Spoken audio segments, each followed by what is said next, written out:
حدیثی قاعدہ جو فقہ میں مروج ہے، اصل میں مستفاد ہے حدیث سے، وہ آپ کو بتائیں گے کہ الخراج بالزمان،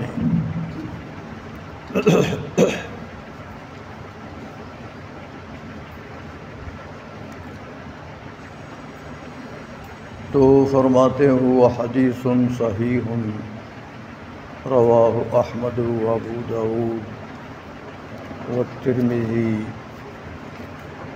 والنسائی وابن ماجہ وابن حبان من حدیث عائشہ رضی اللہ تعالی عنہ، وفی بعض طرقہ ذکر السبب، وہ سبب جو ہے وہ اب بیان کرتے ہیں کہ وہ ان رجلا ابتاع، یہ جو روایت ہے کہ الخراج بالزمان، اس کی ابتدائی حضور کا ارشاد فرمانا، اس کی ابتدائی حالت کیا تھی، یہ کیسے کن حالات میں حضور نے یہ فرما دیا؟ فرمایا وَهُوَ أَنَّ رَجُلًا ابْتَاعَ عَبْدًا فَأَقَامَ عِنْدَهُ مَا شَاءَ اللَّهُ أَنْ يُقِيمَ ثُمَّ وَجَدَ بِهِ عَيْبًا، ایک بندے نے ایک غلام خریدا، غلام مشتری کے پاس رہا، ما شاء اللہ ان یقیم، جتنی مدت اللہ کو منظور تھا تو وہ غلام مشتری کے پاس رہا،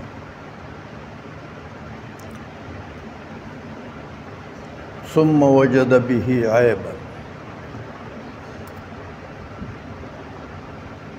یہ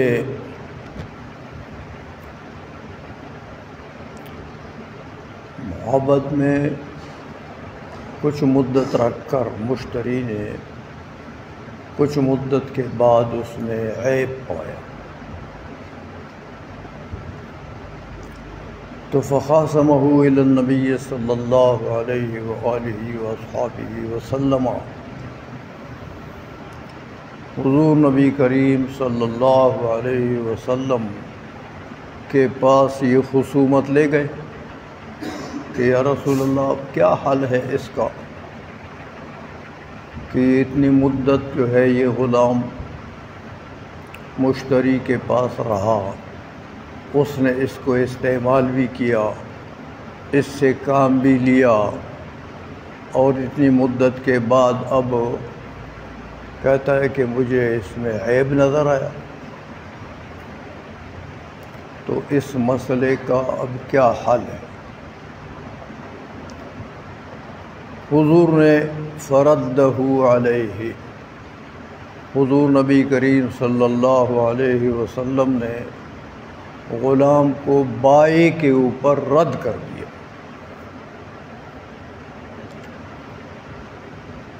یعنی مشتری کو کہا کہ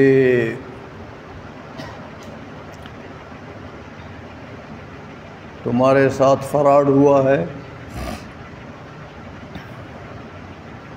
اس میں جو عیب تھا وہ بائع کو بتا دینا چاہیے تھا، لیکن بائع نے تم کو بتایا نہیں، تم معیوب عبد تمہیں بیچ دیا ہے، تو یہ تو فراڈ ہوا،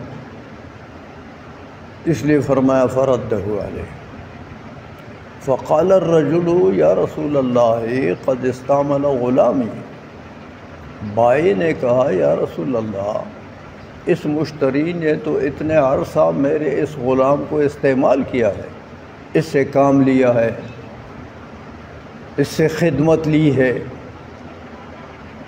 تو وہ جو خدمت لی ہے غلام تو چلو واپس ہو گیا، لیکن وہ جو اس نے منافع اٹھائے ہیں میرے غلام کے منافع اٹھائے ہیں، ان منافع کا کیا ہوگا؟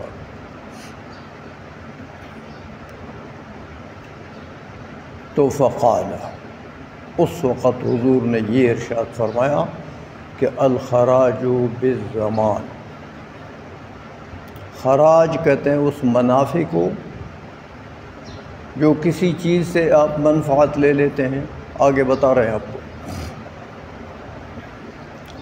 تو یہ جو منافع ہوتے ہیں کسی شے کے، جیسے غلام کے منافع ہیں، اس سے خدمت لی اور اس کو استعمال کیا، تو یہ بعوض زمان ہے۔ جو منافع اٹھائے ہیں مشتری نے اتنے زمانے میں، تو وہ اس کا حق ہے، لیکن حق کیوں ہے؟ ثمن کے عوض نہیں، ثمن تو واپس ہو گیا، مبیع بھی رد ہو گیا، تو بائع نے ثمن واپس کر دیا۔ اب وہ منافع جو غلام کے منافع ہیں، وہ کس کے ہوں گے اور کس کے عوض ہوں گے، کیوں ہوں گے؟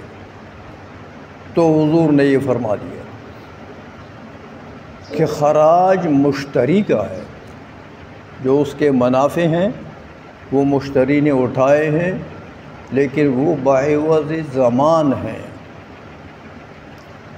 وہ بعوض ثمن نہیں ہے، وہ اس کی ملکیت ہے، اس نے اٹھا لیے منافع اس سے، اور اس کی وجہ یہ ہے کہ یہ عبد اس کے زمان میں تھا۔ تو زمان جب اس کا تھا تو منافع بھی اسی کے عوض میں یہ اس کے ہو جائیں گے۔ یہ ہے واقعہ اصل میں جس میں حضور نبی کریم صلی اللہ علیہ وسلم نے یہ ارشاد فرمایا ہے کہ الخراج بالضمان۔ تو یہ سارا واقعہ انہوں نے نقل کیا کہ ابتداءً یہ قاعدہ بنا، حضور نے بنایا، اور بنانے کا پس منظر یہ تھا، سارا پس منظر بھی آپ کو بتا دیں۔ اب تفسیر کرتے ہیں اس کی کہ خراج کس کو کہتے ہیں۔ تو فرماتے ہیں کہ قال ابو عبید الخراج فی هذا الحدیث غلۃ العبد یشتریہ الرجل، وہ غلام جس کو بندہ خرید لیتا ہے، اس کا غلہ، اس کے منافع، غلہ اس کے منافع، اس کے فوائد۔ مشتری نے خرید لیا تو مشتری نے جو غلہ اس کا اٹھایا، اس کے منافع اٹھائے ہیں، ان منافع کو خراج کہتے ہیں۔ الخراج بالزمان میں جو خراج کا لفظ ہے اس کا یہ مطلب ہے۔ یہ فرمایا غلۃ العبد یشتریہ الرجل فیستعملہ زمانا، پھر وہ مشتری اس کو ایک زمانے تک عبد کو استعمال کرتا ہے۔ تو ثم یعثر منہ علی عیب دلسہ البائع، عبد کو تو مشتری نے ایک زمانے تک استعمال کیا، تو ایک زمانے کے استعمال کے بعد اس کو عیب کا پتہ لگا، وہ عیب جو دلسہ البائع، جس کو بائع نے تدلیس کر کے اس کو بیچا، یعنی عیب نہیں بتایا، تدلیس۔ احادیث میں تو آپ تدلیس کو جانتے ہیں نا، کہ کوئی بندہ اپنے استاد کو چھپا دے اور بڑے استاد کی طرف نسبت کرے، اپنا استاد چھوٹا آدمی غیر مشہور ہے، تو بڑا کوئی استاد مشہور ہے، ہاں تو چھوٹے استاد کو سند میں چھوڑ دیں جو اصل استاد تھا، اور بڑے آدمی کی طرف نسبت کر دے، یہ ہے تدلیس، تو اپنے استاد کو چھپا دیا۔ اسی طرح اس نے یہاں پر عیب کو چھپا دیا، تو کسی زمانے تک اس کو استعمال کیا، لیکن عیب بائی نے معیوب چیز بیچی تھی، عیب بائی کے پاس تھا لیکن بائی نے تدلیس کی، تدلیس۔ اسی لیے فرمایا کہ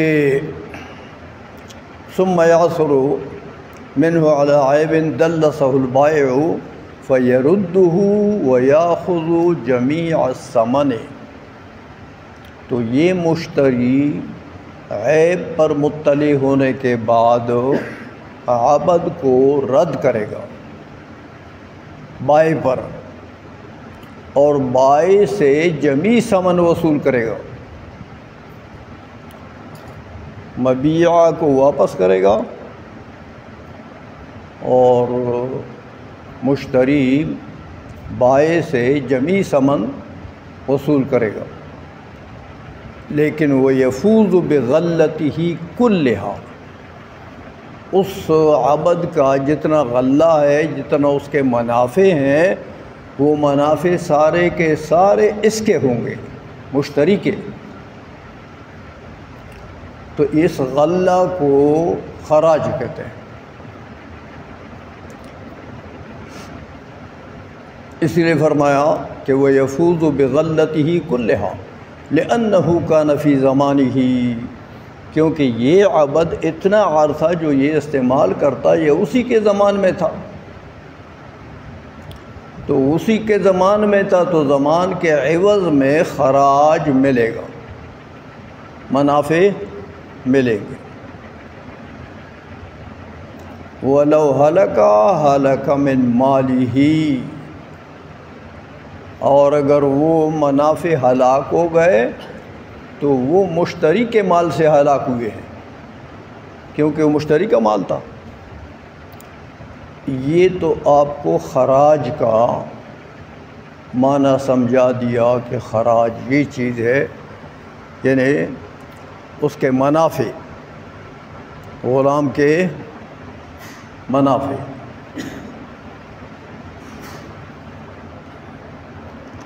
آگے مزید بھی وضاحت کرتے ہیں خراج کی، کہتے وہ فی الفائق کل ما خرج من شیء فہو خراجہ، جو بھی منفعت کسی شے سے مل جاتی ہے وہی اس کا خراج ہے، جو بھی کسی شے کے منافع مل جاتے ہیں تو وہ منافع اسی شے کے خراج ہیں۔ فخراج الشجرۃ ثمرها، میوہ پودا جو ہوتا ہے اس کا خراج کیا چیز ہے، اس سے کیا چیز حاصل ہوتی ہے؟ میوہ، پھل، پھلدار درخت سے کیا حاصل ہوتا ہے؟ پھل، تو یہی پھل اس کا خراج ہے۔ وخراج الحیوان درہ ونسلہ، اور کسی بھینس یا گائے کا خراج کیا چیز ہے؟ کہتے اس کا دودھ یا اس کا نسل، اس کا بچہ۔ لوگ بھینسیں رکھتے ہیں نا دودھ کے لیے،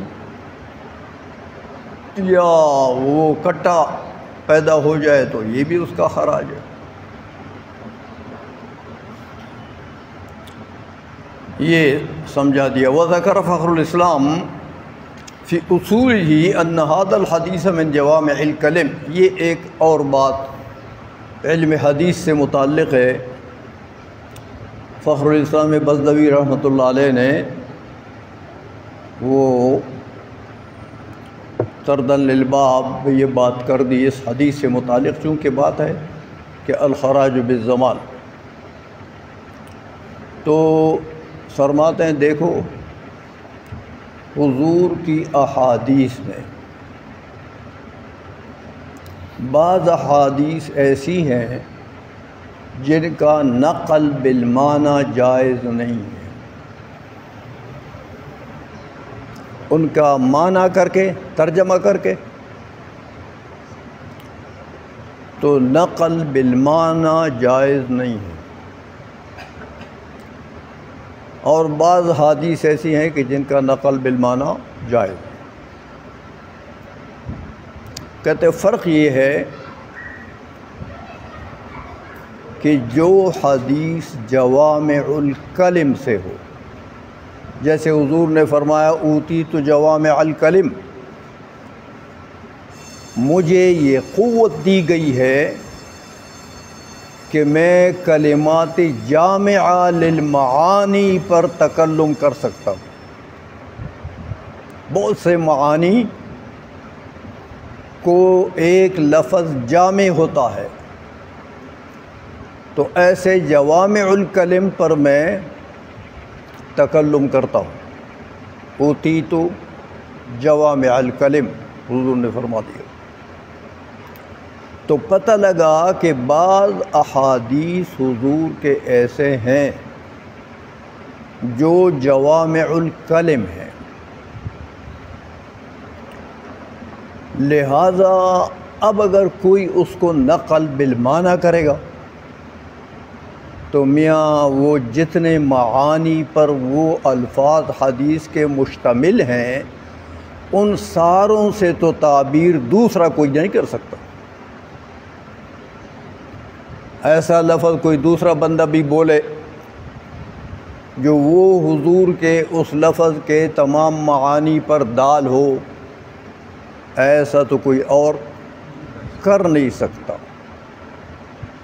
کتنا بھی بڑا محدث ہو، کتنی بھی اس کی فراست ہو، کتنی بھی اس کے ذہن کی تیزی ہو، کتنی بھی اس کی مہارت ہو فی الحدیث ہو، لیکن اس مقام پر تو نہیں پہنچ سکتا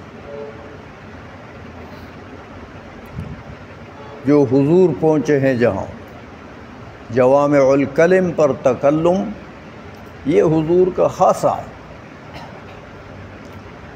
اس لیے فرمایا کہ الخراج بالزمان، یہ ان احادیث میں سے ہے جو جوامع الکلم ہے۔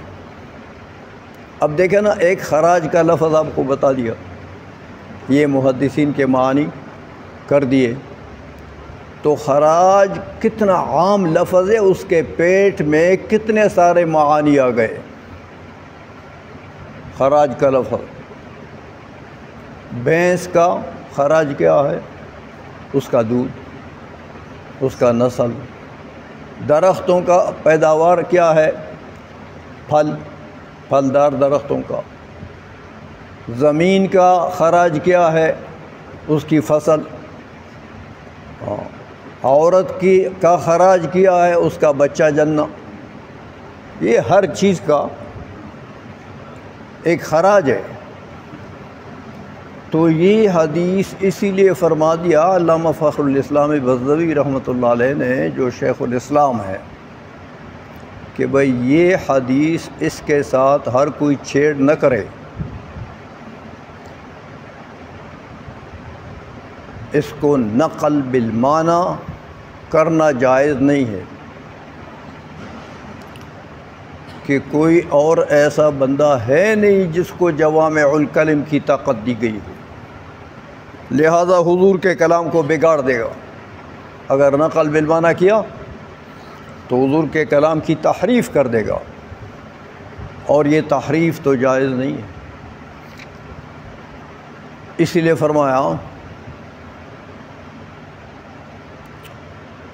کہ وذکر فخر الاسلام البزدوی فی اصولہ،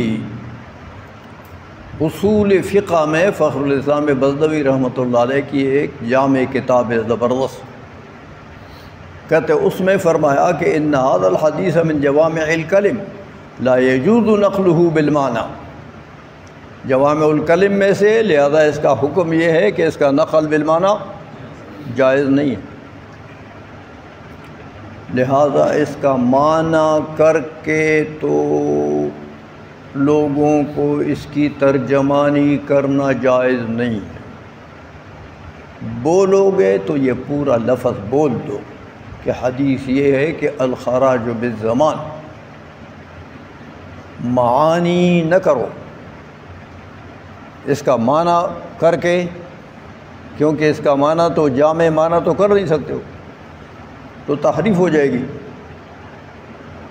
یہ تو حدیث سے متعلق ایک بات تھی جو نقل کر کے فخر الاسلام بزدوی رحمۃ اللہ علیہ سے آپ کو بتا دی کہ احادیث میں ایسے بھی آتے ہیں الفاظ جو جوامع الکلم ہوتے ہیں۔ وقال اصحابنا فی باب خیار العیب ان زیادت المنفصلۃ غیر المتولدۃ من الاصل لا تمنع الرد بالعیب کالکسب والغلۃ۔ خیار عیب کی بات میں فرماتے ہیں ہمارے مشائخ نے، ہمارے علماء نے یہ فرما دی بات ہو کہ چیز کے منافع جو ہیں وہ بعض منافع منفصل ہوتے ہیں، کہ اصل جو شے ہے اس سے وہ منافع متولد نہیں ہوتے۔ منافع شے کے منفصل ہوتے ہیں، یعنی شے الگ ہوتی ہے اور اس کے منافع اس کا غیر ہوتے ہیں، سمجھائیے۔ تو ایسے منافع جو شے سے متولد نہ ہو، شے سے مولود نہ ہو، جیسے دیکھو بھینس کا بچہ اس کا متولد ہے، تو ایسا نہ ہو۔ تو ایسے منافع جو ہوتے ہیں یہ لا تمنع الرد بالعیب، ہاں یہ منافع جو ہے اگر مشتری کو مل جائیں تو یہ رد بالعیب کے لیے مانع نہیں ہے، کیونکہ منافع تو خراج بالزمان ہے۔ کالکسب والغلۃ، جیسے عبد کا کسب ہوگا، کسی نے جیسے پہلے مسئلہ گزرا، کسی نے عبد خریدا، ہاں تو اس کے منافع لیے مثلاً اس سے کسب لیا کہ بھائی فلاں میری زمینیں جاؤ وہاں گوڈی کرو، یا فلاں میری زمینیں جہاں وہاں جا کر ہل چلاؤ، ہاں تو یہ اس قسم کے جو منافع ہوتے ہیں یہ اگر مشتری کے پاس رہ جائیں تو یہ ٹھیک ہے، یہ مانع من الرد نہیں ہے۔ وَتُسَلَّمُ لِلْمُشْتَرِي، اور یہ منافع جو ہیں یہ مشتری کا حق ہوگا، مشتری کے پاس وَلَا يَضُرُّ حُصُولَهَا لَهُ مَجَّانًا لِأَنَّهَا لَمْ تَكُنْ جُزْءًا مِّنَ الْمَبِيعِ۔ کہتے ہیں اس قسم کے یہ منافع جو ہیں یہ منافع تو مبیعہ کے اجزاء میں سے نہیں ہیں، جیسے بھینس کا بچہ اس کے اجزاء میں سے ہے، یہ ایسے اجزاء میں سے تو نہیں ہے، لہذا مشتری کو مجاناً یہ ملیں گے، اس کے عوض میں مشتری کو کچھ دینا نہیں پڑے گا، ثمن نہیں دینا پڑے گا، ثمن سے کٹائی نہیں ہوگی۔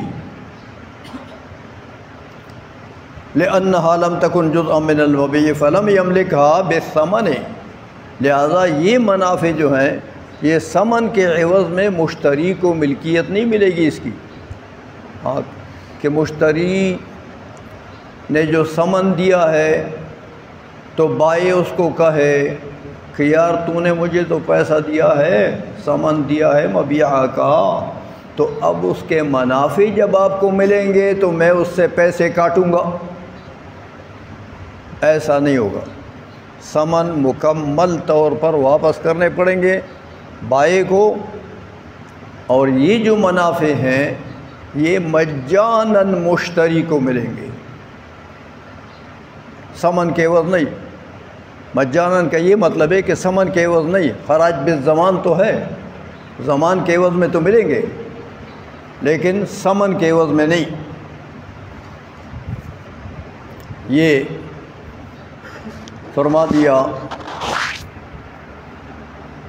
وَإِنَّمَا مَلَكَهَا بِالزَّمَانِ وَبِمِثْلِهِ يَطِيبُ الرِّبْحُ، اور کہتے ہیں اس کی مثل دیکھو نا، ایک بندہ ہے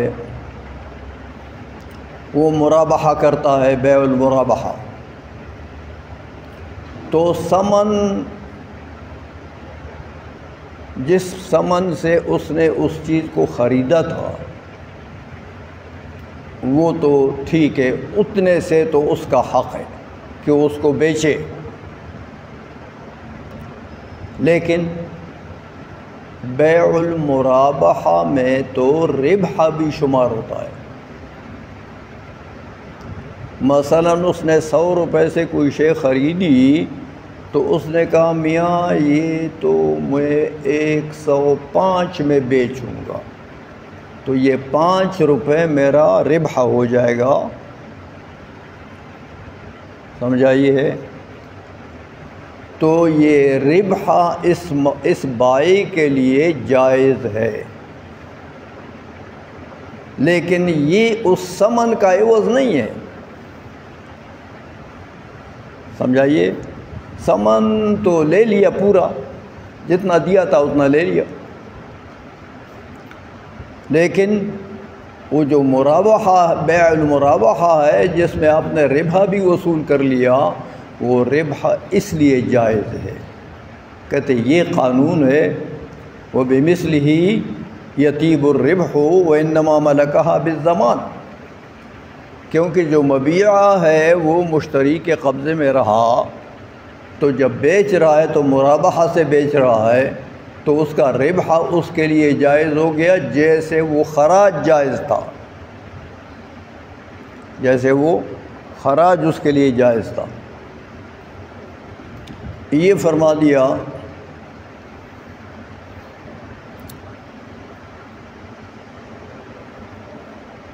یہ تو خیر آپ کو تفصیل بتا دی، یہ آگے 2 سوالات کر رہے ہیں، وہ سوالات جو ہیں وہ مطالعہ کریں خدا۔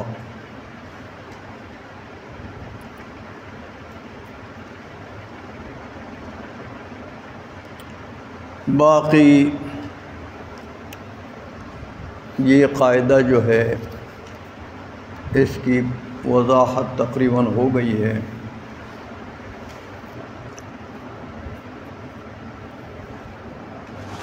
آگے القاعدۃ الحادیۃ عشر، 11واں قاعدہ۔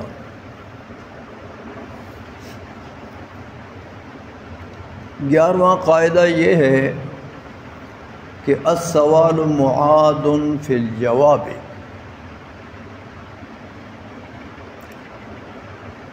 کوئی مستفتی، فتویٰ طلب کرنے والا، سوال کرنے والا، جب سوال کرتا ہے تو جواب کے اندر وہ سوال، اس سوال کا اعادہ ہونا چاہیے۔ مفتی صاحب جب جواب دے تو مطلب یہ ہے کہ مفتی صاحب کا فتویٰ مستفتی کے استفتاء کے مطابق ہونا چاہیے۔ ایسا نہیں ہے کہ سائل نے سوال اور کیا ہے تو مفتی صاحب 10 15 20 مسائل اکٹھے کر کے جواب دے، وہ سپارہ لکھتا ہے، وہ فتویٰ تو نہیں ہے، وہ تو سپارہ لکھا اس نے۔ فتویٰ یہ ہے کہ جس چیز کو سائل نے مانگا ہے، سائل کے سوال میں جس چیز کا طلب ہے، ایسا جواب دیں کہ اس جواب سے بھی وہی سوال معلوم ہو، تو یہ کیسے معلوم ہوگا کہ یہ جواب جب سوال کے مطابق ہوگا تو سوال معلوم ہوگا نا اس سے، کہ بھئی یہ سوال، اگر یہ سوال استفتاء سے چلو ہٹا دو، صرف جواب رہ جائے، تو جواب سے پتہ لگے کہ بھئی یہ مسئلہ مفتی صاحب نے فلاں سوال کے جواب میں ذکر کیا ہے، تو سوال کا پتہ خود بخود جواب سے بھی لگ جائے۔ اس لیے کہتے ہیں مفتی صاحب کو جواب ایسا دینا چاہیے جس میں سائل کے سوال کا اعادہ ہو، سائل کے سوال کا اعادہ ہو، یعنی اسی جواب سے ہی پتہ لگے کہ یہ جواب کس سوال کا ہے، یہ جواب کس سوال کا ہے۔ تو مطلب یہ کہ سوال معاد ہو گیا نا، جواب کے اندر سوال معاد ہو گیا،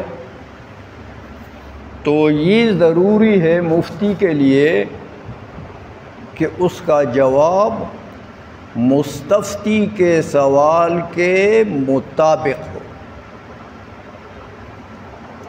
اور ایسی دیکھو نا، ایسے اپنے جواب میں غیر مسئولہ چیزوں کو ملانا نہیں چاہیے۔ جن چیزوں کا سائل نے سوال کیا ہے فقط اسی کا جواب دینا چاہیے،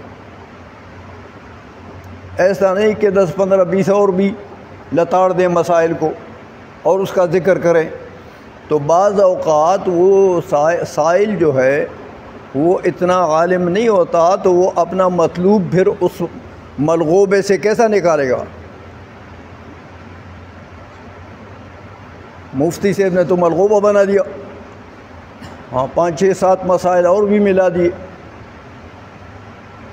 تو اس ملغوبے سے پھر اپنا سوال والا بندہ جو ہے وہ اپنے جواب کو کیسے سمجھے گا؟ اس کے لیے مصیبت بن جائے گی۔ اس لیے فقط سائل نے جو سوال کیا مجیب اور مفتی اس کا جواب دے، اور جواب ایسا ہو کہ سوال کا خود پتہ لگے اس جواب سے کہ سوال یہ ہے، یہ جواب اس سوال کا ہے۔ اگر سوال موجود نہ بھی ہو تو جواب سے پتہ لگے کہ بھئی یہ جواب جو ہے یہ اس سوال کا ہے، تو سوال معاد ہو گیا۔ یہ قاعدہ ہے فقہ کا مفتی صاحب کے لیے، کہ مفتی صاحب کو رتب و یابس اپنے فتوے میں فتویٰ لکھنا ہوتا ہے۔ فتویٰ الگ چیز ہے، کتاب لکھنا الگ چیز ہے۔ ہاں، فتوے سے بندہ کتاب نہ بنائے، کتاب لکھنا ہے شوق ہے تو پھر اور مقام پر لکھے، سمجھائیے۔ اسی سوال کے جواب سے جو چیزیں متعلق ہوں وہ ذکر کریں، سمجھائی ہے۔ تو مفتی صاحب کا فتویٰ ٹو دا پوائنٹ ہوگا، پھر سمجھ آئے گا، اور ایسے رتب و یابس ملا کے فتوے کا ملغوبہ نہیں بنانا چاہیے۔ یہ فرما دیا کہ السوال معاد فی الجواب، ہمیشہ سوال کا اعادہ ہونا چاہیے جواب کے اندر۔ اعادے کا یہ مطلب نہیں ہے کہ بار بار وہ سوال لکھے، مفتی صاحب بھی وہ سوال لکھے، مفتی صاحب کو سوال لکھنے کی ضرورت نہیں ہے، لیکن مفہوماً اس کا اعادہ ہونا چاہیے کہ جواب سے سوال سمجھ آ رہا ہو کہ بھئی یہ جواب کس سوال کا، یہ مطلب ہے۔ معاد کا یہ مطلب نہیں ہے کہ مفتی صاحب بھی اسی سوال کا اعادہ کرے، بار بار لکھیں اس کو، یہ مطلب نہیں ہے، سمجھے ہو بات۔ اسی لیے فرماتے ہیں قال البزازی فی فتاواہ فی اواخر الوکالۃ یعنی الثانی قال امرأۃ زید طالق، ایک بندے نے کہا کہ امرأۃ زید طالق وعبدہ حر، زید کا عبد حر، وعلیہ المشی الی بیت اللہ تعالی الحرام، اور اسی زید کے اوپر نظر ہو بیت اللہ شریف تک پیدل چلنا۔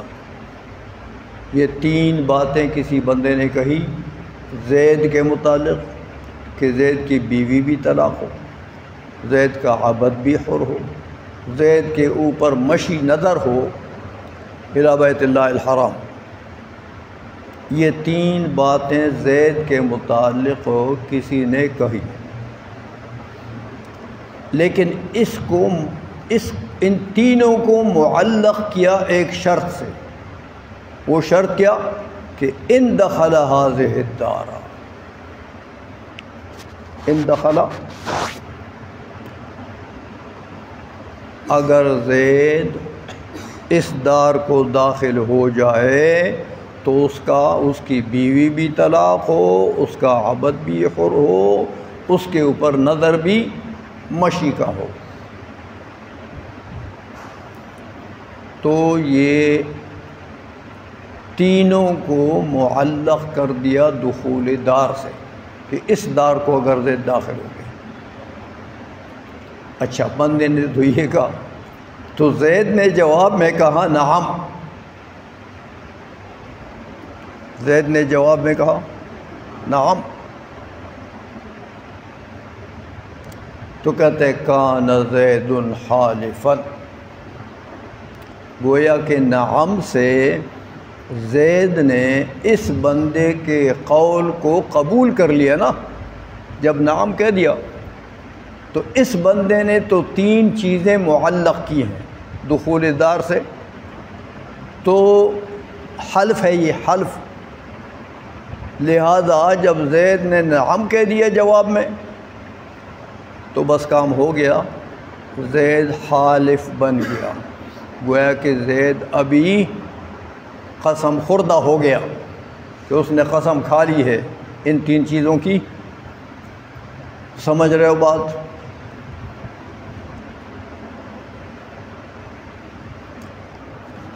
یہ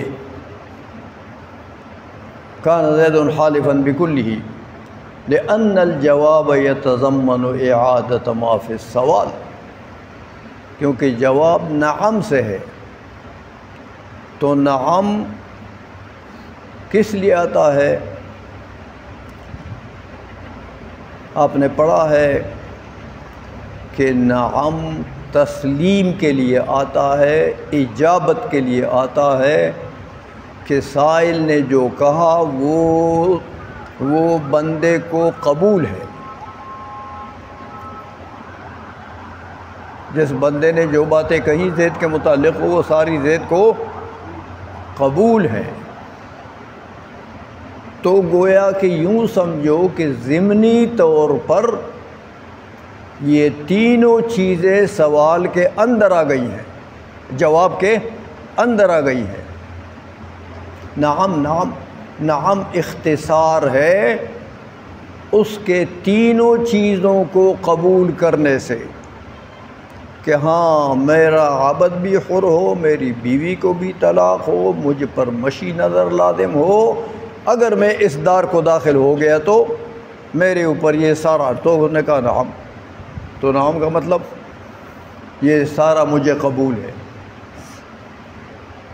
تو جب قبول ہے تو حالف بن گیا۔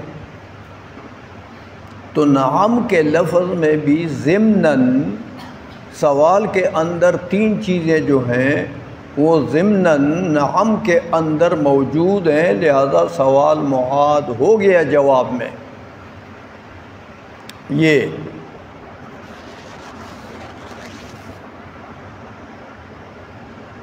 اب کہتے ہیں کہ نعم کہہ دیا تو چلو مان لیا، حالف بن گیا۔ لیکن اگر نعم کے بجائے ولو قال اجزت ذالک،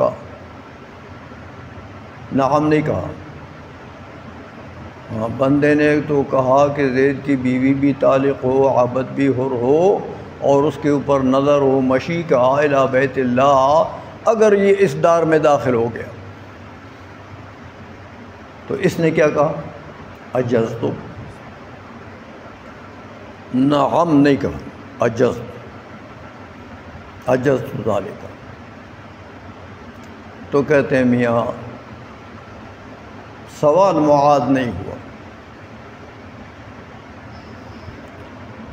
میں نے اجازت دی ہے اس کی، میں نے اجازت دی ہے اس کی۔ اب دیکھیں، وہ کہہ رہا ہے زید کی بیوی بھی طالق ہو، زید کا عبد بھی حر ہو، مشی ہو اس کے اوپر، اگر وہ اس دار میں داخل ہو جائے۔ یہ کہتا ہے اجزت، میں نے اس کی اجازت دی ہے۔ تو اجازت الگ چیز ہے میاں، اجزت کے اندر سوال معاد نہیں ہوا، اجازت دی ہے، اس کا یہ مطلب نہیں ہے کہ اس نے مان لیا تینوں کو،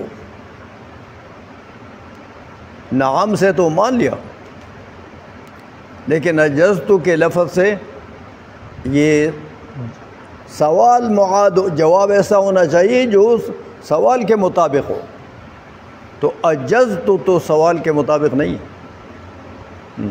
یہ کہتے ہیں میں نے اس کی اجازت دی ہے،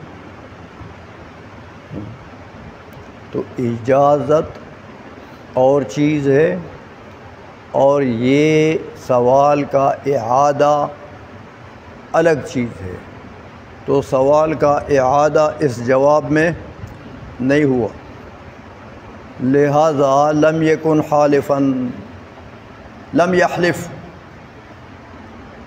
فہو لم یحلف علی شیء، ہاں ان تینوں اشیاء میں سے کسی کا بھی وہ حالف نہیں بنا، تینوں میں سے اجزت کے لفظ سے کسی کا بھی حالف نہیں بنا، اس لیے کہ سوال کا اعادہ نہیں ہوا، جواب میں جواب ایسا نہیں ملا جو سوال کے مطابق ہو۔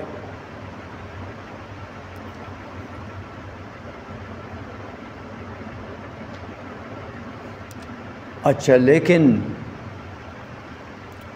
اور ایک صورت نقل کرتے ہیں کہ صرف اجزت تو کہہ دیا تو حکم تو یہ ہو گیا، اب آگے اگر اس نے یہ کہا کہ اجزت ذالک علی ان دخلت الدار، اجزت ذالک علی ان دخلت الدار، ایک، یا یوں کہہ دیا کہ الزمتہ نفسی ان دخلت لزمہ،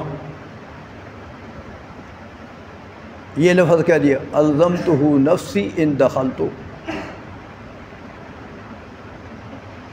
وَإِن دَخَلَا قَبْلَ الْإِجَازَةِ لَا يَقَعُ شَيْءٌ إِلَى آخِرِهِ، فرماتے ہیں کہ اگر یہ کہے کہ اجزت ذالک علی ان دخلت الدار، ایک جواب میں،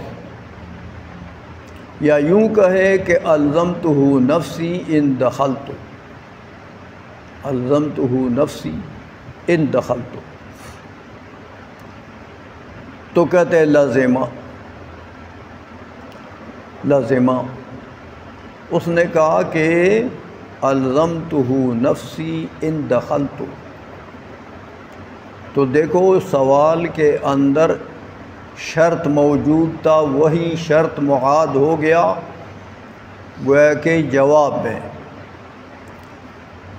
اور اسی کی جزا میں الزمتہ کہہ دیا، الزمت نفسی، تو مطلب یہ کہ میں نے اپنے جان کے اوپر، اپنے نفس کے اوپر یہ ساری تینوں چیزیں لازم قرار دی ہیں، اگر میں نے دخول دار کیا تو سوال معنن سوال کا اعادہ ہو گیا، لہذا لازمہ۔ وَإِن دَخَلَ قَبْلَ الْإِجَازَةِ، لا یقع شیء الی آخرہ، ہاں اگر ایسا ہوا کہ یہ اجازہ کا لفظ اجزت ذالک علی ان دخلت الدار، یہ اجزت کا لفظ نہیں کہا تھا اور دار میں داخل ہو گیا تو میاں کوئی شے بھی واقع نہیں، نہ عورت طلاق ہو گئی، نہ عبد حر ہو گیا، اور نہ مشی نظر ثابت ہو گیا، اس لیے کہ ابھی شرط آیا نہیں ہے، شرط کا ذکر ابھی ہوا نہیں، قبل ذکر شرط وہ داخل ہو گیا تو میاں قبل ذکر شرط وہ داخل ہو جائے، اس کے ساتھ تو کوئی شے معلق نہیں ہے، ہاں وہ آزاد ہے، جس گھر میں چاہے داخل ہو جائے، لیکن اگر اجزت ذالک علی اس کے بعد داخل ہو گیا تو پھر لازمہ، سمجھا گئی ہے؟ یہ صورت بنا دی ہے، اسی لیے فرمایا لا یقع شیء وفیہا من کتاب الطلاق قالت لہو، بیوی جو ہے وہ مرد کو کہتی ہے کہ انا طالق، انا طالق، فقال نعم۔ اب دیکھو، بیوی نے پوچھا مرد سے کہ کیا مجھے طلاق ہے، چونکہ طلاق دینے والا تو مرد ہوتا ہے، کیا مجھے طلاق ہے؟ مرد نے کہا نعم، تو طلاق ہو گئی، کیونکہ نعم کا لفظ پہلے آپ پڑھ چکے ہیں کہ یہ متضمن ہے اس سوال کے اعادے کو، سمجھا گئی ہے؟ تو جب اس نے پوچھا کہ مجھے طلاق ہے، شوہر نے کہا نعم، تو مطلب ہے کہ طلاق ہے، تجھے طلاق ہے، تو طلقو۔ ولو قالت طلقنی، دیکھو اگر بیوی نے یہ مرد سے کہا کہ طلقنی، مجھے طلاق دو،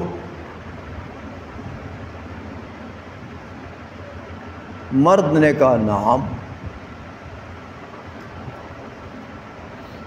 تو کہتے لا، اب طلاق نہیں ہوئی۔ اس لیے دیکھو، بیوی نے مطالبہ کیا کہ مجھے طلاق دو، مرد نے کہا ہاں نعم، تو نعم کا مطلب یہ ہوا کہ ہاں طلاق دوں گا، تو یہ وعدہ ہو گیا طلاق دینے کا، میاں نے وعدہ کر دیا اپنی بیوی سے طلاق دینے کا، بالفعل تو طلاق یہ نعم نہیں ہے، وعدہ ہو گیا، لہذا وعدہ تو ہو گیا ٹھیک ہے، لیکن طلاق ابھی اس کلمے سے طلاق واقع نہیں ہوئی، یہ وعدہ ہو گیا۔ ولو قالت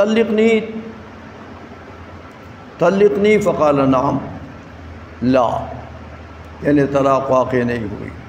وَإِن نَوَى، اگرچہ نیت بھی کر دے طلاق کی تب بھی نہیں ہوئی۔ قیل لہو الست طلقت امرأتک، کسی نے ایک شوہر سے پوچھا کہ کیا تو نے اپنی بیوی کو طلاق نہیں دیے؟ الست طلقت امرأتک، قال بلا، اب بلا پڑ گئی ہے، بلا کہہ دیا تو بلا پڑ گئی، طلاق ہو گئی۔ بلا طلقت لأنه جواب الاستفهام بالاثبات، کیونکہ استفہام ہوا تھا، دوسرا پوچھتا ہے تم نے اپنی بیوی کو طلاق نہیں دی، انہوں نے کہا بلا، تو بلا تو ایجاب ماقبل منفی کے لیے ہوتا ہے، تو ماقبل میں سوال ہے نفی کے صیغے سے، ہاں، تو بلا اس کے ایجاب کے لیے آیا تو مان گیا۔ اسی لیے فرمایا کہ لأنه جواب الاستفهام بالاثبات ولو قال نعم لا، اور اگر بلا کے بجائے نعم کہے تو طلاق واقع نہیں ہوگی، لأنه جواب الاستفهام بالنفی، کیونکہ یہ تو استفہام کا جواب بالنفی ہے، كأنه قال نعم ما طلقت، لہذا طلاق واقع نعم کے لفظ سے نہیں ہوگی، بلا کے لفظ سے طلاق واقع ہو جائے گی۔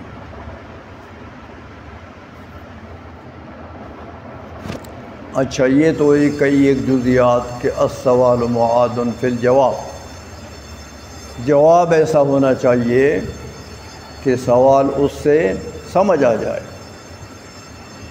گویا کہ آپ نے سوال کا اعادہ کر دیا ہے۔ تو مفتی صاحب کے آداب میں سے یہ چیز ہے کہ مفتی صاحب جواب ایسا دیں جو بالکل سوال کے مطابق ہو، یعنی سوال کا خود بخود اس جواب سے پتہ لگے کہ بھئی یہ جواب ہے اس سوال کا، تو گویا کہ سوال معاد ہو گیا۔ اگلا قاعدہ ذکر کرتے ہیں، القاعدۃ الثانیہ عشر، فرماتے میاں لا ينسب الی ساکت قول، ایک بندہ ایسا ہے جو کسی معاملے کے اندر وہ سکوت اختیار کرتا ہے،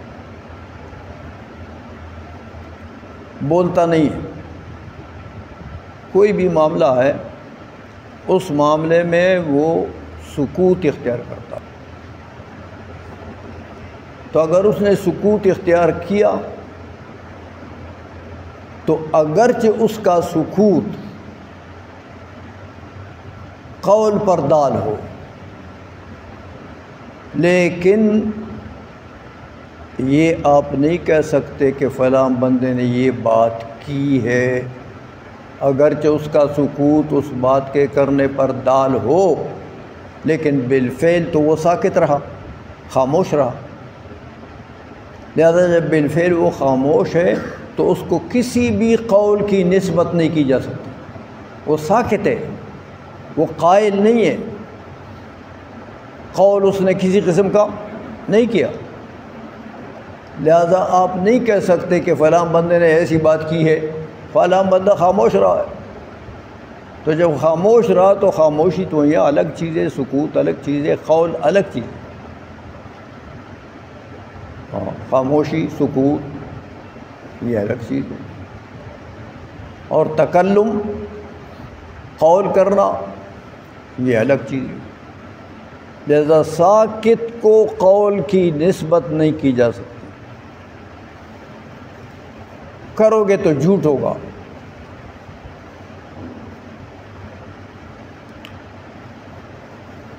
آگے یہ فرما دیا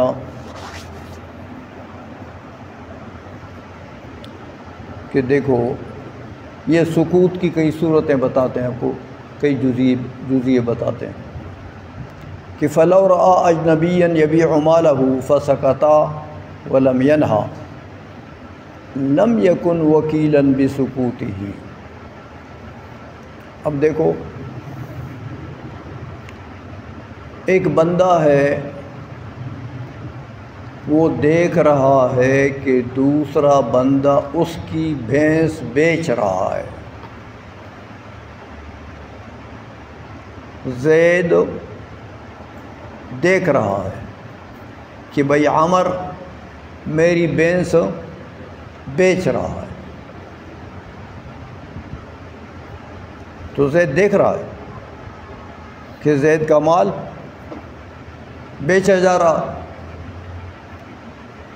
لیکن زید نے سکوت اختیار کیا، اس کو منع نہیں کیا کہ او میاں یہ تو میری بھینس ہے، یہ کیوں بیچ رہا ہے، کچھ نہیں کہا،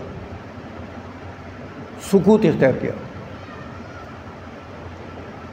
اب دیکھیں جب اس نے سکوت اختیار کیا تو سکوت کی وجہ سے دیکھو دونوں، ایک اور صورت بتاتا ہوں اسی مسئلے میں، کہ اگر زید کی بھینس بیچی جا رہی ہے، عمر اس کو بیچ رہا ہے، اور زید قول کرے کہ ہاں چلو یار بیچو، اب عمر وکیل بن گیا، وکیل بالبیع بن گیا زید کا، قول اگر کیا تو عمر زید کا وکیل بالبیع بن گیا کہ چلو یار بیچو، ہاں میری بھینس ہے تو تم بیچو اس کو، تو وہ وکیل بالبیع بن گیا۔ لیکن اگر قول نہیں کیا، زید خاموش رہا، تو میاں وہ عمر اس کا وکیل نہیں بن سکا، اس لیے کہ وہ توکیل کے لیے قول ضروری ہے، کہ آپ اس کو کہیں زبان سے کہ یہ کام کرو، تو ادھر تو اس نے کچھ نہیں کہا بیچارے نے، وہ اس کی بھینس بیچی جا رہی ہے اور اس نے بالکل خاموشی اختیار کی ہے، کچھ نہیں کہا، لہٰذا اس سکوت کو قول کا حکم نہیں دے سکتے۔ قول کا حکم ہوتا کہ یہ وکیل بن جاتا بالبیع،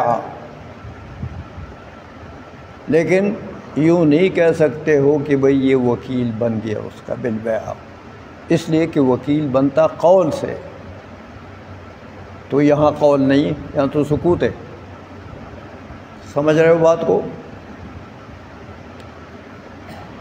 اسی لیے فرمایا کہ فَلَوْ رَأَىٰ أَجْنَبِيًّا يَبِيعُ مَالَهُ فَسَكَتَا وَلَمْ يَنْهَا تو لم يكن وکیلاً بسکوتہ، وہ جو بیچنے والا ہے اس کے مال کو، وہ اس کی سکوت کی وجہ سے وکیل نہیں بنے گا اس کا، کیونکہ وکالت کے لیے قول ضروری ہے، تو یہاں قول تو ہے نہیں، سکوت ہے۔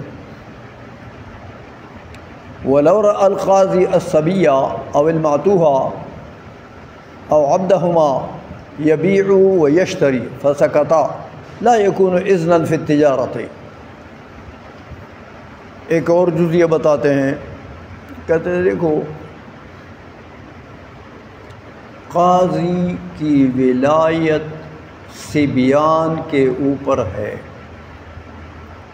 جو علاقہ مجسٹریٹ ہوتا ہے، علاقے کے لیے قاضی ہوتا ہے، اس علاقے کے بچوں کے اوپر قاضی صاحب کی ولایت عامہ ہے، بچوں پر بھی یا معتوہین پر بھی، جو یہ خفیف العقل ہوتے ہیں معتوہ، تو قاضی صاحب نے دیکھا ایک صبی کو، دیکھا بچے کو، کہ یبیع و یشتری، بچہ مال بیچ بھی رہا ہے، خرید بھی رہا ہے، خریداری بھی کر رہا ہے اور بیچ بھی رہا ہے۔ یا معتوہ کو دیکھا خفیف العقل کو کہ وہ بازار میں مال بیچ بھی رہا ہے، خرید بھی رہا ہے۔ یا معتوہ یا صبی کے غلام کو دیکھا کہ غلام جو ہے معتوہ کا یا صبی کا، وہ بازار میں بیع بھی کر رہا ہے، شراء بھی کر رہا ہے، لیکن قاضی صاحب خاموش رہے۔ دیکھا کہ یہ لوگ یہ تصرفات کر رہے ہیں، لیکن منع نہیں کیا قاضی نے. فسکتا، قاضی نے سکوت اختیار کیا. تو قاضی کا سکوت تو قول نہیں ہے. اب وہ بیع شراء کر رہے ہیں، صبی ہے کہ ماتو ہے، تو قاضی صاحب ساکت رہے تو اس کا سکوت اذن فی التجارت نہیں ہے. قاضی کا سکوت اذن فی التجارت نہیں ہے کہ اذن فی التجارت کے لیے قول چاہیے میاں. تو کسی ساکت کی طرف قول کی نسبت کرنا تو جائز نہیں ہے. سمجھا گئی ہے؟ ہاں اگر قاضی صاحب ان کو کہتے کہ چلو چلو ٹھیک ہے کرتے رہو، ہاں پھر اذن فی التجارت ہو جاتا. سمجھ میں آ گئی ہے؟ لیکن قاضی تو خاموش رہا، تو اس کا سکوت جو ہے وہ قول نہیں ہے. لہذا اس کی طرف، قاضی کی طرف یہ نسبت نہیں کر سکتے ہو ہاں کہ بھئی اس نے اس کو اذن فی التجارت کیا ہے، ماتوہ کو یا صبی کو اذن فی التجارت کیا ہے. یہ قول نہیں کر سکتے، اس لیے کہ سکوت الگ چیز ہے، قول الگ چیز ہے. تو اذن فی التجارت کے لیے قول ضروری ہے، سکوت سے کام نہیں بنے گا. اسی لیے فرمایا لا یکون اذنا فی التجارت. یہ تو ایک جزیہ ہو گیا. دوسری بات بتاتے ہیں کہ وَلَوْ رَأَى الْمُرْتَهِنُ الرَّاهِنَ يَبِيعُ الرِّهْنَ فَسَكَتَ لَا يَبْطُلُ الرِّهْنُ. فرماتے ہیں دیکھو ایک مرتہن ہے، مرتہن جس کے پاس رہن رکھا گیا ہے، ہاں تو مرتہن مالک ہے نا اس رہن کا.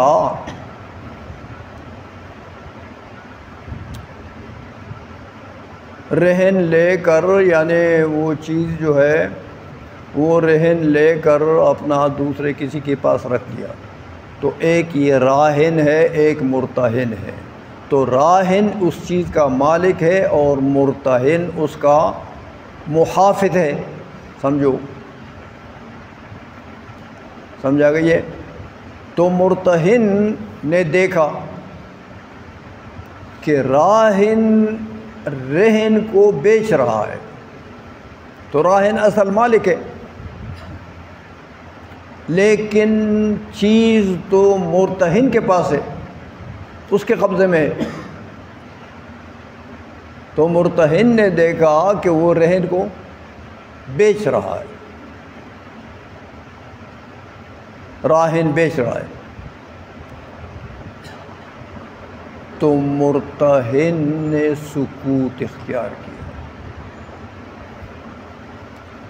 اس کو روکا نہیں، خاموش رہا.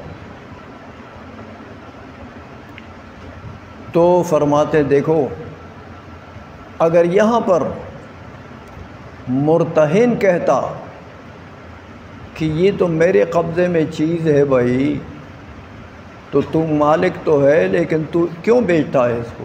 نہ بیچو، مت بیچو، تو حکم الگ ہوتا. لیکن اس نے کچھ نہیں کہا، فسکتا.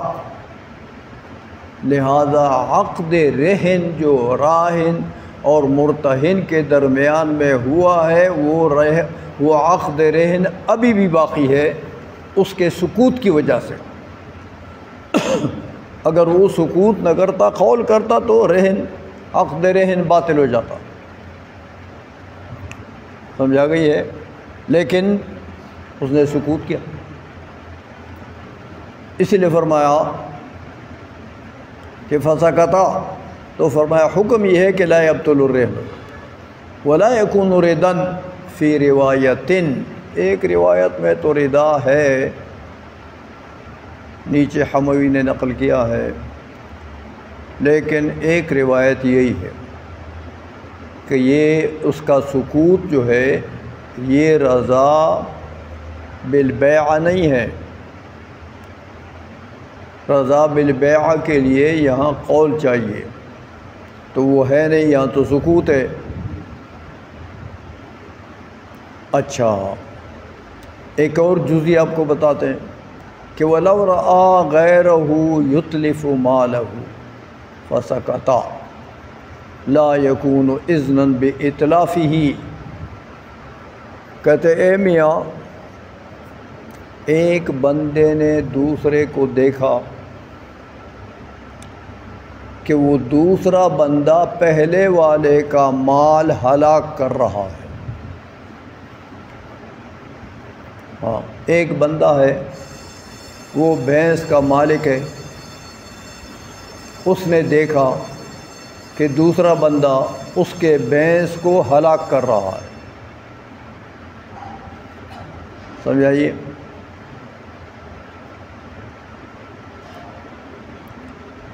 تو دیکھا تو صحیح کہ دوسرا اس کی بھینس مار رہا ہے، ہلاک کر رہا ہے، لیکن فسکتا، بھینس کے مالک نے سکوت اختیار کیا، کچھ نہیں کہا۔ تو یہ سکوت لم یکن اذنن، لا یکون اذنن بإتلافہ، یہ جو اس نے سکوت، مالک نے سکوت اختیار کیا، یہ مالک کی طرف سے اجازت ہلاکت نہیں ہے کہ مالک کی طرف سے گویا کہ اجازت مل گئی ہو کہ ہاں تو ہلاک کرے، چلو کر لو، ہلاک کر لو۔ اذن بالاتلاف یہ نہیں ہے۔ اچھا، جب اذن بالاتلاف نہیں ہے سکوت، کیونکہ اذن بالاتلاف کے لیے قول چاہیے، اور قول تو یہاں پر ہے نہیں، سکوت ہے۔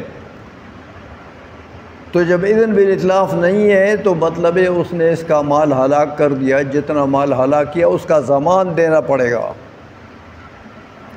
جتنا مال اس نے ہلاک کیا اس کا پورا ضمان دینا پڑے گا۔ اگر اذن بالاتلاف ہوتا تو پھر ضمان نہیں ہوتا، مالک کی طرف سے اگر اجازت ہوتی تو پھر ضمان سے وہ بری ہو جاتا۔ ایک اور جزیہ بتاتے ہیں، کہتے وَلَوْ رَأَى عَبْدَهُ يَبِيعُ عَيْنًا مِّنْ أَعْيَانِ الْمَالِكِ فَسَكَتَ لَمْ يَكُنْ إِذْنًا۔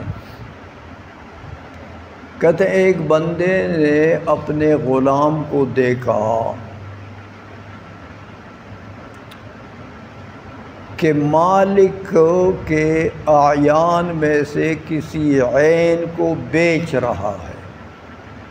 مالک کے اعیان، ہاں، مالک کا جو مال متاع ہے، جیسے اس کی بکری ہے یا اس کی بھینس ہے یا اس کے گھر کا کوئی بسترا ہے، یہ متاع جو ہے یہ اعیان کہلاتے ہیں۔ تو ایک بندے نے اپنے غلام کو دیکھا کہ وہ میرے اعیان میں سے، یعنی میرے اموال موجودہ میں سے کسی مال کو بیچ رہا ہے، غلام کو دیکھا، لیکن بولا کچھ نہیں، مالک بولا کچھ نہیں، فسکتا، جب یہ سکوت کیا تو لم یکن اذنا، لہذا یہ اذن بالبیع نہیں ہے۔ عبد جو بیچ رہا ہے اس کے اعیان میں سے کسی عین کو، تو یہ اذن بالبیع نہیں ہے، کیونکہ اذن بالبیع کے لیے قول چاہیے، تو یہ تو سکوت ہے۔ کذا ذکرہ الزیلعی فی المعدون وَلَوْ سَكَتَ عَنْ وَطِئِ امْرَأَتِهِ لَمْ يَسْقُطِ الْمَهْرُ۔ اسی طرح کسی نے دوسری کی بیوی کی ساتھ بدکاری شروع کی ہے تو اس نے دیکھا تو خاموش ہو گیا، یا اس کی لونڈی سے بدکاری کر رہا ہے، اس نے دیکھا خاموش ہو گیا۔ تو کہتے ہیں میاں لم یسقط المہر، یہ سکوت جو ہے یہ اسقاط مہر کے لیے سبب نہیں بن سکتا۔ وَقَضَى عَنْ قَطْعِ عُضْوِهِ أَخْذًا مِنْ سُكُوتِهِ عِنْدَ إِتْلَافِ مَالِهِ، کہتے وہی اطلاف مال کے اوپر اس کو قیاس کرتے ہیں، ان چند ایک مسائل کو، کہ اس کا عضو کوئی کاٹ رہا، اس کو بھی اطلاف مال کے اوپر قیاس کرتے ہیں۔ یہ چند ایک جزیات جو ہیں آپ کو یہ اس قاعدے کے بتا دیے کہ سکوت قول نہیں ہے، قول کا حکم الگ ہے، سکوت کا حکم الگ ہے۔ جس نے سکوت اختیار کیا اس کو قول کی نسبت نہیں کر سکتے، دو چیزیں الگ الگ ہیں، لہذا سکوت کے احکام الگ ہیں، قول کے احکام الگ ہیں۔ یہ چند ایک جزیات آپ کو اس قاعدے کے سمجھا دیے ہیں۔ اب اس کے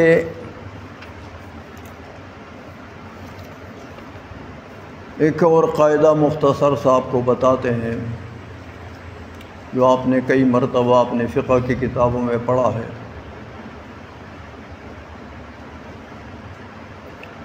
کہتے میاں الفرض افضل من النفل الا فی مسائل،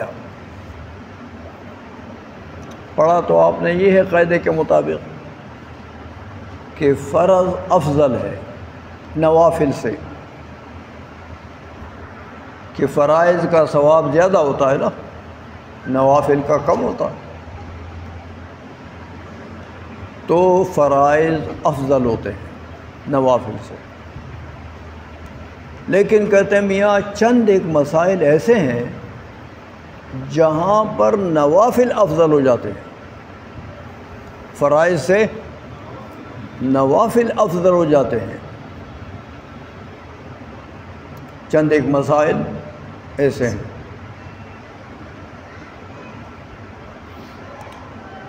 کہتے دیکھو میاں،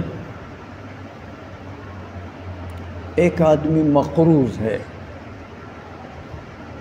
مقروض کسی کا قرض ہے اس کے اوپر، لیکن وہ تنگ دست ہے، یعنی اس کے پاس پیسہ نہیں ہے کہ وہ اپنے قرض کو ادا کرے۔ سمجھ میں آ گئی ہے؟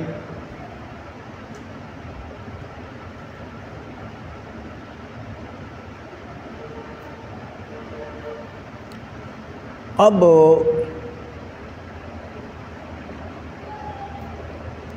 قرآن نے تو یہ کہہ دیا کہ ایسا تنگ دست آدمی ہو تو فَنَظِرَةٌ إِلَىٰ مَيْسَرَةٍ، فَنَظِرَةٌ إِلَىٰ مَيْسَرَةٍ، قرآن کی آیت ہے۔ قرض دینے والے کے ذمے واجب ہے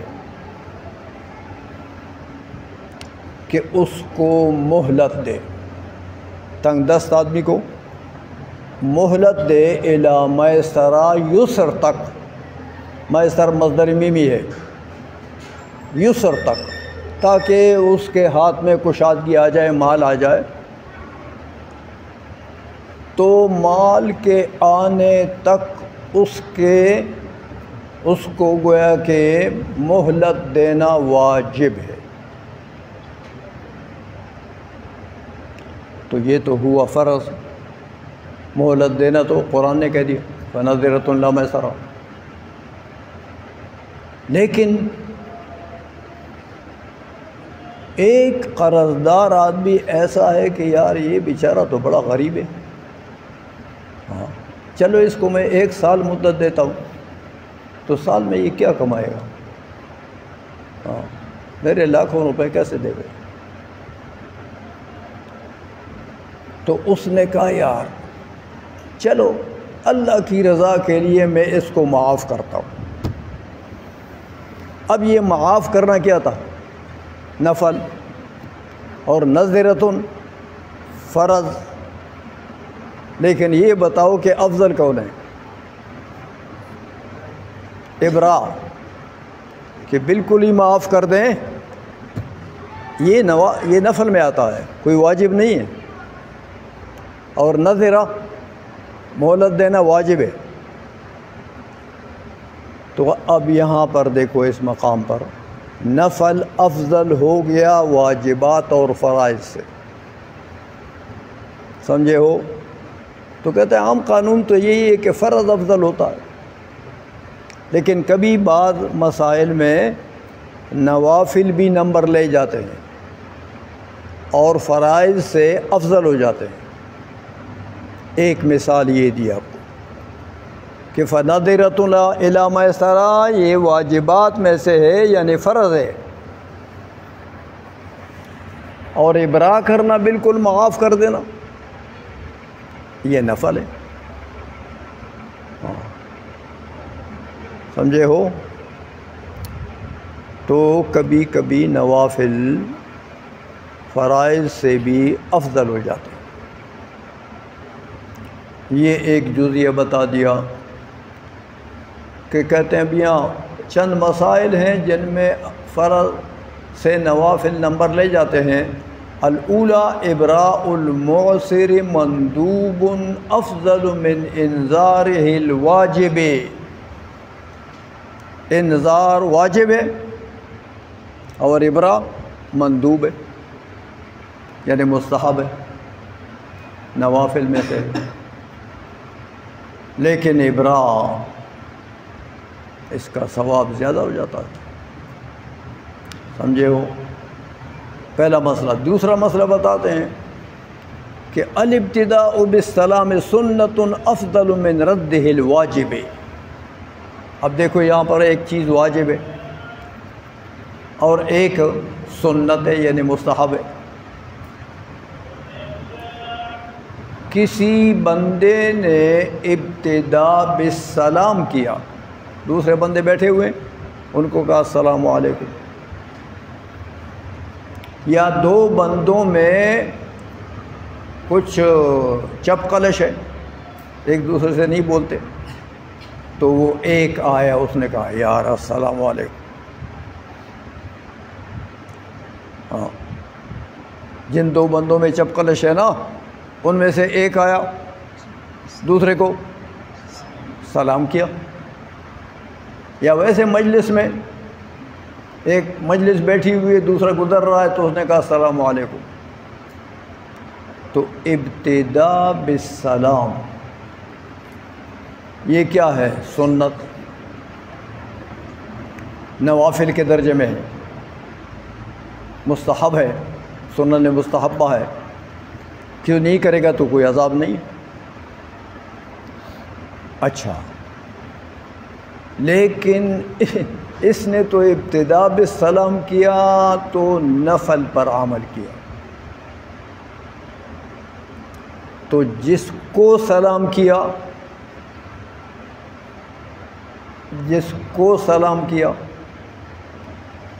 اس کے اوپر رد سلام واجب ہے۔ اذا حییتم بتحیۃ فحیوا باحسن منها او ردوها، قرآن نے کہا نا کہ جب تمہیں کوئی سلام کرے تو فحیوا باحسن منها، تم بھی سلام کرو ان کلمات سے احسن کلمہ کے ساتھ۔ یعنی ایک بندے نے کہا السلام علیکم، تم کہو وعلیکم السلام ورحمۃ اللہ، اس سے اچھا ہو گیا۔ اس نے کہا السلام علیکم ورحمۃ اللہ، تو تم کہو السلام وعلیکم السلام ورحمۃ اللہ وبرکاتہ، تو اس سے اچھا ہو گیا۔ تو فحیوا باحسن منها او ردوها، یا کم از کم اسی کلمے کو تو رد کر دو۔ وعلیکم السلام تو کہہ دو.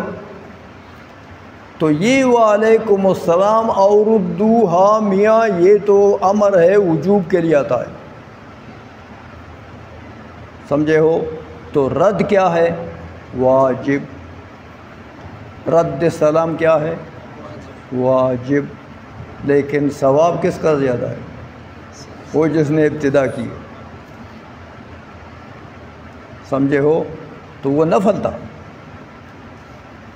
اور یہ رد واجب ہے, لیکن ثواب افضلیت کس کو ہے؟ جس نے ابتدا کی, سمجھے ہو بات. تو کبھی کبھی ایسا ہوتا ہے کہ نوافل بھی فرائض سے گویا کہ نمبر لے جاتے ہیں. تیسرا مسئلہ بتاتے ہیں کہ دیکھو ایک بندہ ایسا ہے کہ ابھی ظہر کا وقت داخل نہیں ہوا,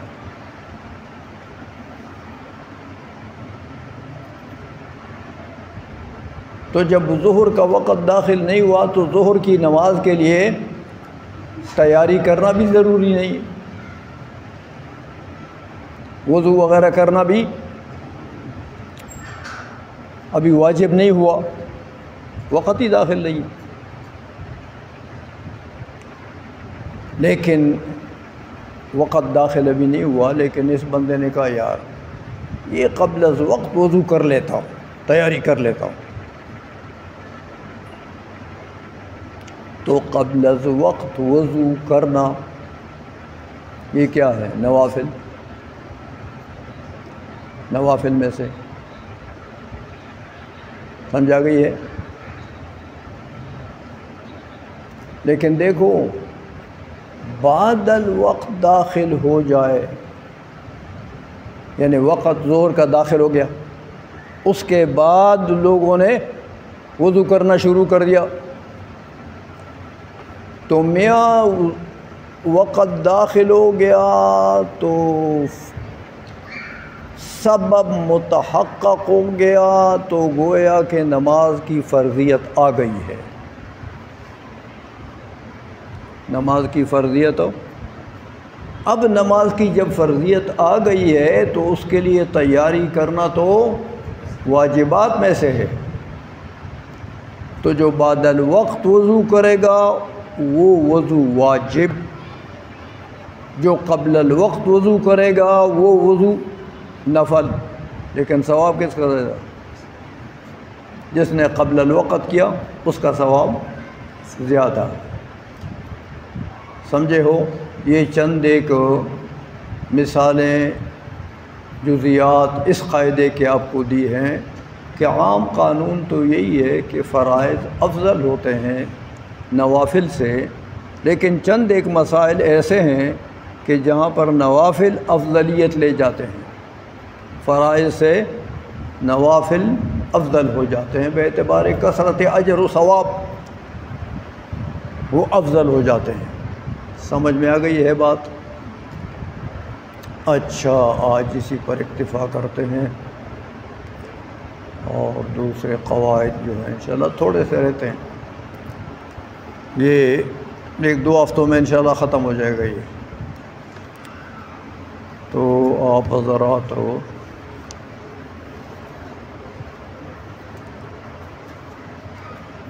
دعا فرمائیں. خصوصی طور پر یہ میرے گھر والے بیمار ہیں, فضل منان کی والدہ, ان کے لیے خصوصی دعا فرمائیں. اللہ تعالیٰ ان کو صحت عطا فرمائے.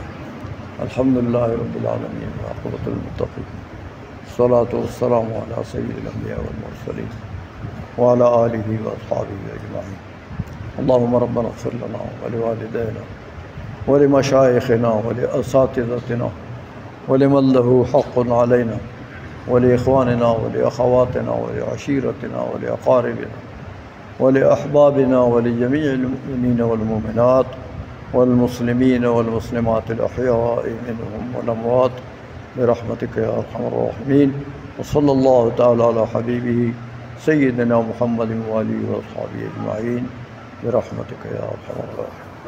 بیماروں کے لیے دعا فرمائے اللہ تبارک و تعالی، تمام بیماروں کو شفاء کلی عطا فرمائے، بیماری اللہ جل مجدور رفع فرمائے، اللہ جل مجدور سکون اور طمانینت کی زندگی ہمیں عطا فرمائے، صلی اللہ تعالی۔